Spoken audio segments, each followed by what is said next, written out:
Bonjour à toutes et tous, je vous retrouve aujourd'hui pour vous faire la petite revue sur la scoring board. Alors, elle est actuellement chez Action, on est le 17 ou le 18, nous sommes le 18 août. Je suis allée sur Saint-Quentin dans l'Aisne hier et il y en avait deux. À Action, donc j'ai sauté sur l'occasion et j'en ai pris une puisque j'allais quasiment à Action rien que pour ça, et je suis ressortie qu'avec ça et quelques petites choses, mais bon, c'était plus pour la maison, tout ça. Donc je vais vous faire une petite revue sur cette petite scoring board qui vous sert à faire des enveloppes et des petits emballages comme vous le voyez ici. Voilà, bon, moi c'est pas trop ce qui m'intéresse. Moi, ce qui m'intéresse principalement, c'est de faire les enveloppes. Donc, je vais vous montrer tout ça. Je vais vous la détailler avant. Alors, vous avez la petite perfo. Ici, vous pourrez vous en servir pour faire vos arrondis, soit d'album ou de cartes. Donc, voilà. Vous avez deux encoches différents et deux côtés différents.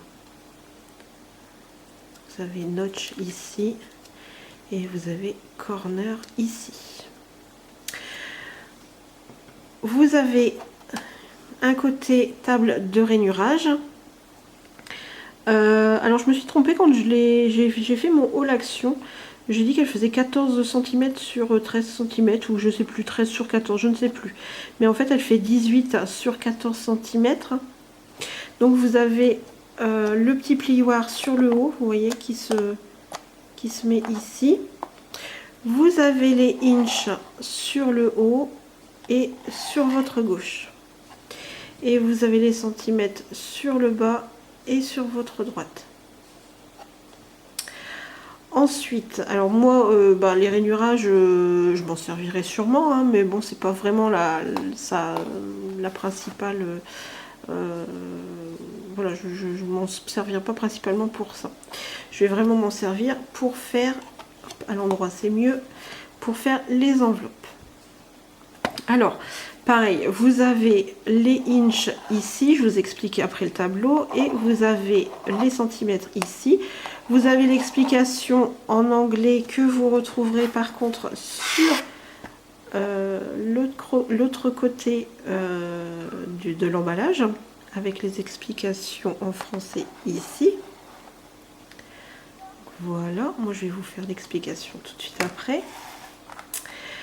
Vous avez aussi un tableau ici pour les boîtes, et vous avez un tableau, non, il est dessus, voilà, pour les enveloppes. Alors, vous avez le point 0 ici, vous avez vos centimètres de ce côté-ci, et vous avez vos inches de ce côté-là. Vous avez quelques petits marquages qui fonctionnent très bien. Je les ai essayés. D'ailleurs, j'ai essayé le petit là en bas. Voilà ce que ça donne. Bon, je l'ai fait un petit peu à l'arrache, hein, quand j'ai fait le haul.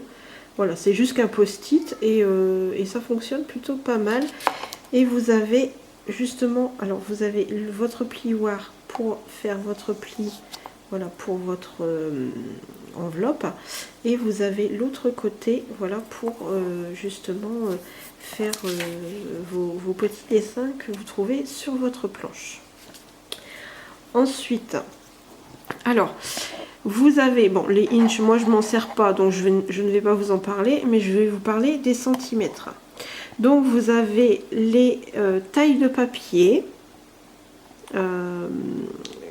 la taille de votre enveloppe que vous souhaitez réaliser, la taille de papier qu'il vous faudra, et le marquage avec lequel vous allez devoir vous servir. Alors, moi j'ai pris une feuille, hop, voilà, moi j'ai pris une feuille 15-15, donc ici on a le marquage 15-15, et il nous indique 7 cm 6. Et là, elle va faire l'enveloppe, c'est une carrée. Vous allez avoir une enveloppe qui va faire 8,5 sur 8,5. Alors au départ, alors j'espère pas me tromper, mais la première fois que je l'ai fait, en fait, je me suis trompée. Et je me suis retrouvée avec une enveloppe rectangulaire parce que vous voyez, vous avez la possibilité d'en avoir des rectangulaires selon la taille du papier que vous allez prendre. Voilà, généralement vous avez une rectangle, une carrée, celle-ci elle est carrée, celle-ci elle est rectangle, bon enfin voilà, ainsi de suite. Hein. Donc moi la première fois que je l'ai fait, en fait je me suis retrouvée avec une rectangle au-dessus d'une carrée parce que j'ai pas très bien suivi. Donc, on va se positionner, comme on a une feuille qui fait 15-15, on va se positionner sur le 7,6 qui est ici. Je vais essayer de bouger un petit peu parce que sinon je suis un peu loin et moi, avec mes yeux de lynx, je ne finis pas. Je ne verrai pas ce que je fais. Donc, voilà, on la place surtout bien dans ces encoches là. Vous voyez, là, sur le haut vous avez une encoche aussi qui va suivre tout votre trait. Donc vous prenez ce côté là et c'est parti. Alors faut faire attention parce que ça m'est arrivé plusieurs fois. Je vais vous montrer ensuite. Bon, c'est un papier qui est pas très épais, donc j'y vais un petit peu mollo. Voilà, moi je me suis retrouvée à faire mon trait ici. Voilà, j'ai pas fait très attention. Au lieu de le faire ici, je me suis retrouvée à faire mon trait là. Bon, c'est pas très dramatique. Hein. Donc une fois que vous avez choisi votre taille, ici vous n'y revenez plus. Ici c'est fini. Il va falloir que vous vous posiez, vous voyez, votre score guide ici. Donc nous on a fait attendez que je dise pas de bêtises. Voilà, on a fait comme ceci. Voilà, on a fait comme ceci. On s'était calé à 7,6. On a fait notre trait qu'on ne se sert plus maintenant de ce côté-ci. Et maintenant on va le tourner dans le sens des aiguilles d'une montre pour caler votre trait ici sur le score guide. Voilà, tout en le maintenant toujours dans ces rainures là. Donc on le met bien. Voilà, vous voyez, je suis au niveau du score guide et je refais la même chose. Et vous allez voir, vous voyez, mes traits se croisent par rapport à l'autre. On fait la même chose, on tourne dans le sens des aiguilles d'une montre, on se recale au score guide et on refait la même opération. J'espère qu'elle sera bien puisque je suis un peu loin, mais normalement ça devrait aller.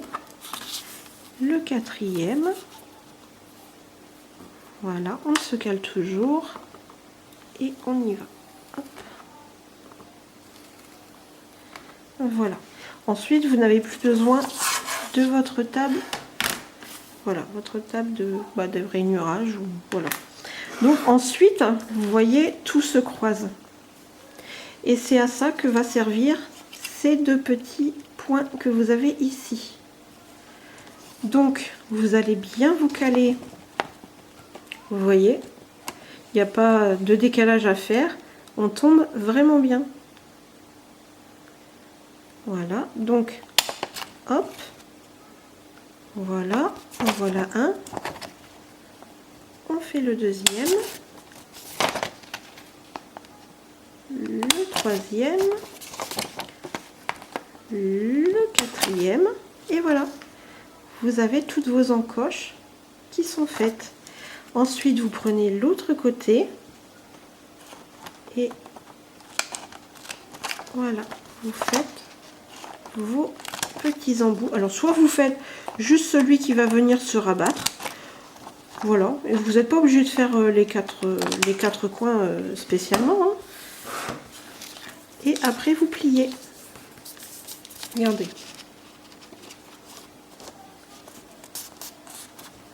Une, deux, trois et quatre. voilà. Alors, bon, est-ce qu'on le met comme ça? Bon, moi je pense que je préfère comme ça. Voilà, vous avez la possibilité de l'avoir comme ceci. Et voilà, votre petite enveloppe est faite et réalisée. Voilà ce que ça vous donne. Et une fois plié, une fois plié, ce que ça vous donne. Vous avez fait votre petite enveloppe. Bon, après, il faut faire attention avec les motifs qu'on prend. Voilà, on la colle de façon à, voilà, à bien tomber, quoi. Après, selon les motifs, vous pouvez la tourner dans le sens que vous le souhaitez. Voilà, j'espère que ça vous aura plu. Je vous dis ciao. Gros bisous à tous. À bientôt.